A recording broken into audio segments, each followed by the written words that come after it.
नमस्कार. कल्पनाच किचनमध्ये तुमचं सर्वांचं स्वागत. आज मी तुमच्याबरोबर साबुदाणा वडाची रेसिपी शेअर करणार आहे. आपण साहित्य पाहूया इथे काय लागते ते. पहिले मी इथे 2 कप साबुदाणा रात्री भिजत ठेवलं आहे. पाणी ना आपल्याला साबुदाणा कवर होईल तेवढंच पाणी घ्यायचं आणि सकाळी तुम्हाला पाहू शकतात किती छान सुट्टा साबुदाणा चांगला भिजून तयार झालेला आहे. ठीक आहे, पाणी जास्त घेऊ नका. मग इथे मी 2 हिरव्या मिरच्या घेतल्यात, मीठ, जिरं, मग हा खायचा सोडा घेतला, 2 उकडलेली बटाटी घेतलेत आणि शेंगदाणे मी भाजून घेतलेत. अर्धा कप शेंगदाणे घेतले मी भाजून. आता मी बटाटा कुस्करून घेतला, मी हिरवी मिरची बारीक चिरून घेतली आणि शेंगदाण्याचं मी कोस ग्राइंडिंग केलं आहे मिक्सरमध्ये. ठीक आहे, आता काय नाही, आपल्याला नुसतं सगळं हे मिक्स करायच्या गोष्टी. खूप सोपी आहे ही रेसिपी आणि एवढी टेस्टी आणि पटकन होते.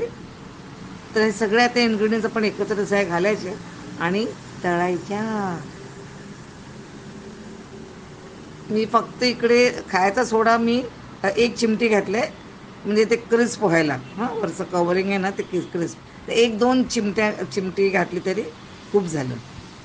बटाटी उकडून घेतलेली आहेत ती चांगली. तर आता आपण सगळं ते मिक्स करून घेऊया. मला खूप लोक महाराष्ट्रीयन रेसिपीजमध्ये मला साबुदाण्याची खिचडीची रेसिपी विचारतात आणि मी त्यांना सांगते. मग काहींना जमते, काहींना नाही जमत, पण त्यांना ते साबुदाणा खिचडी खूप आवडत असते. पण साबुदाणा वडा ते इतका सोपा आहे, आता तुम्ही आरामात करू शकता. म्हणून मी आज परत तो साबुदाणा वड्याची मी रेसिपी शेअर करते.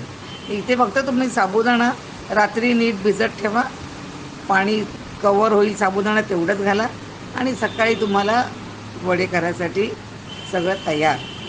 ठीक आहे, आता इकडे मी तुम्हाला 2 प्रकारे दाखवते.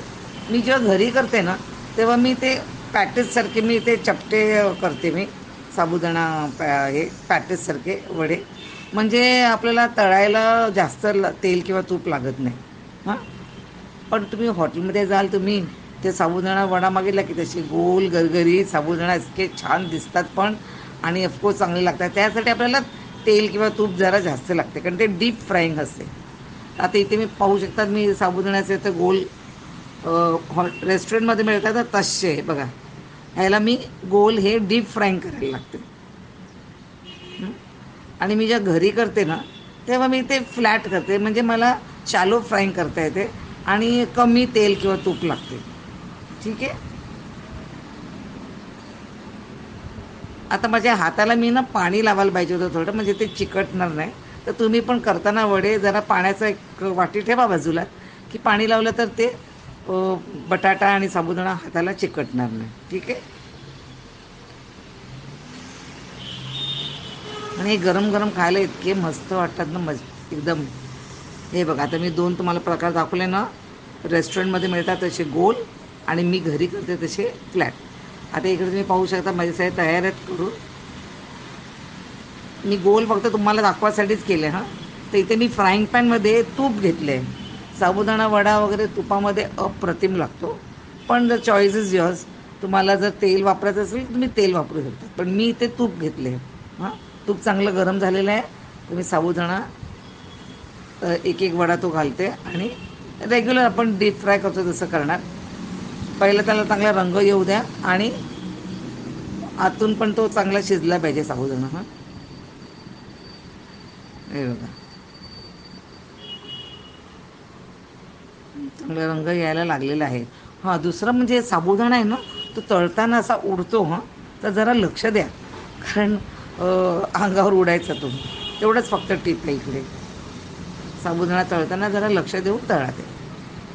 चला, झाले माझे साबुदाणा तळून. मी काय करते, इकडे टिश्यू पेपर ठेवले आहे, किचन नॅपकिन, त्याच्यावर काढते, म्हणजे जे एक्सेस तेल तूप असेल ते निथळून जाईल.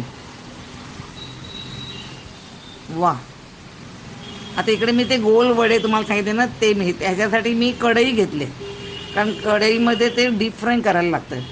तर गोल वडे किंवा फ्लॅट पॅटीससारखे साबुदाणा वडे नक्की ट्राय करा. आजचा व्हिडिओ आवडला असेल तर लाईक, शेअर आणि सबस्क्राईबचं बटन प्रेस करायला विसरू नका. बाय.